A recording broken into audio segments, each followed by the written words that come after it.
So welcome back guys to We Talk Boxing, and today I'm going to be talking about Nathan Heaney versus Brad Pauls. Now this fight took place on the weekend and it was the main event where you saw some big names who are on the undercard as well, such as Joe Joyce, probably the biggest name of them all, heavyweight obviously, who's making his return back to the ring. So very good fight. For those that haven't watched this fight, I highly recommend it. Um, a very competitive fight from round one. Honestly, Nathan Heaney looked sharp, looked poised, looked motivated from round one, and he kept this going up until the first half of the fight, which was roughly around 5 and 6 rounds. Where for me, he was dominating.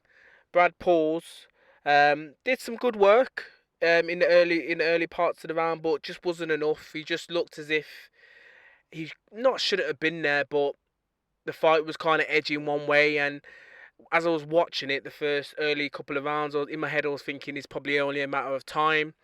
Nathan Heaney would probably just, catch him with a big shot, and that'll probably be it. But I don't know what. Honestly, I don't know what happened because the back end of the fight, Brad Pauls literally got his second wind. And when I mean he got his second wind, it was, I think, round seven. He literally, towards the end of the round, probably say last 45 seconds, give or take, he was catching Heaney with some big shots, like big overhand shots, and he was pulling it on. He was sticking it on Nathan Heaney.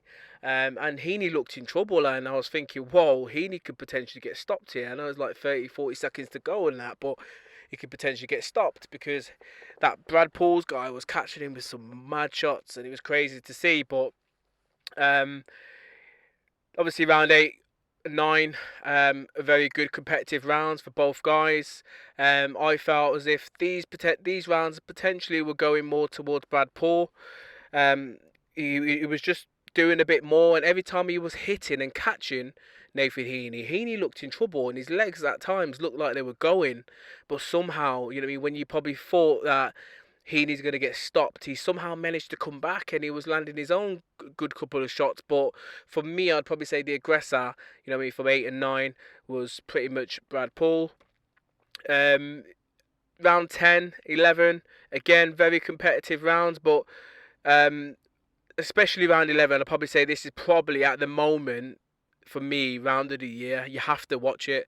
It was so competitive. Honestly, that Brad Paul guy, he literally came out the blocks and he stuck it on Nathan Heaney. And honestly, I don't know how Heaney survived because he looked like he was out. He was gone. You know what I mean? It was crazy to see. And Brad Paul did everything but put him down. I don't know how Nathan Heaney managed to stay on his feet, managed to keep fighting and keep landing his own shots. It was just so competitive and such a good round for both of these guys. And as I said, the fight was kind of going one way at this point, and I was going in the way of, for me, Brad Paul's, and it went into the 12th round. And yeah, round 12 was very competitive, but both guys had good exchanges in round 12. And again, those last two rounds, 11 and 12, could have gone either way, and it just depends on what the judges prefer.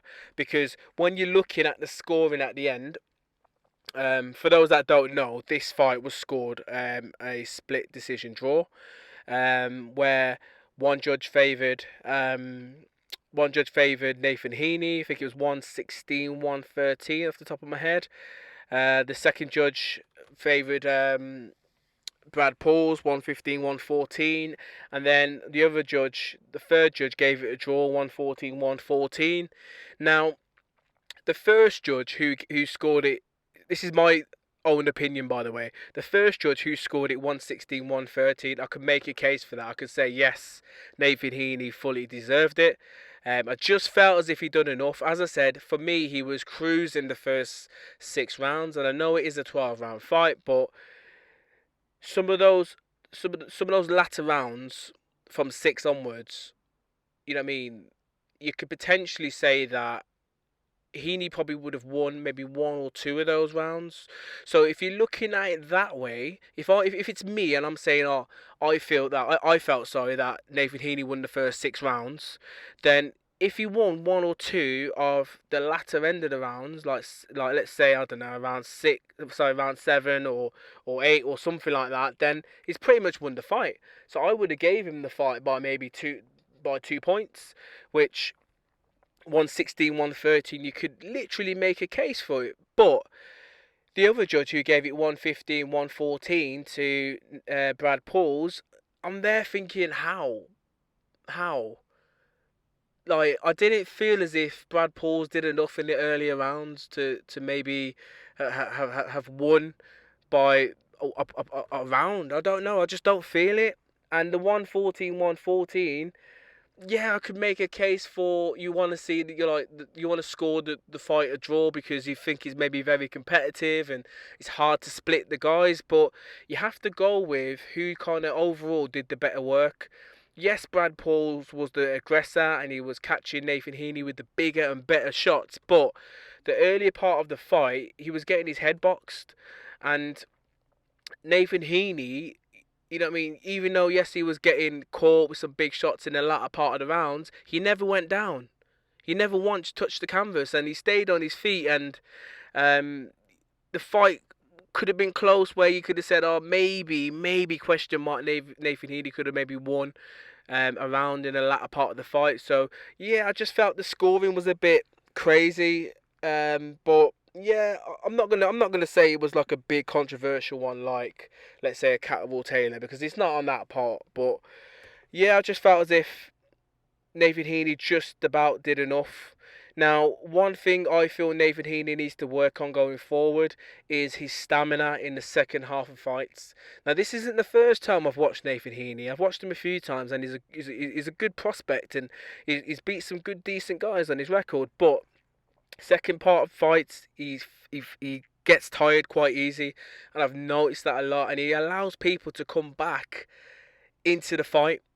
He did it again against Bentley as well. But the thing is, as he steps up and he fights better opposition, you can't allow your opponents to get back into fights like that. And he's such a big guy for the weight as well. Tall, long arms, limmy. But what another mistake which I see him doing, I'm not sure if it's maybe because he hasn't had much of an amateur pedigree. I don't really know too much about his amateur career, but he stoops lower than, like, he stoops to the same height of his opponents. And I'm thinking, why are you doing that? Because you're giving away your advantage. You're tall, long limmy fighter. Keep the height because it makes it harder for your opponents to catch her. They have to swing upwards. Do you know what I mean? And as you're seeing them swing their right arm or whichever to try and catch you, depending on what type of punch it is, maybe you could duck underneath it. Do you know what I mean? Or you could probably step into it with a high guard and try and take some of that power away, and maybe land with a counter of your own. I just feel as if he needs to probably get these couple of things out of his game. But it was a very good competitive fight. I'd like to see it again because it was that competitive. And as I said, round 11 was probably best round of the year for me. Round 12 was just as good. And the fight overall was a very good fight to watch, very competitive. And again, probably the best fight to probably watch on the whole card because it was a long event. Like, you're talking like the main event was like after 11, and that's quite late. But very good fight to watch, and I like to see where Nathan Heaney goes next. If he's got a bit of morals about him, he would give Brad Pauls the rematch. But I feel as if they might try and push maybe towards some sort of mandatory type of fight. Maybe try and fight someone who's in a mandatory position or a big name in the division. Now, his division is stacked with some good fighters. You've got Chris Eubank Jr. in there. You've got Hamza Shiraz.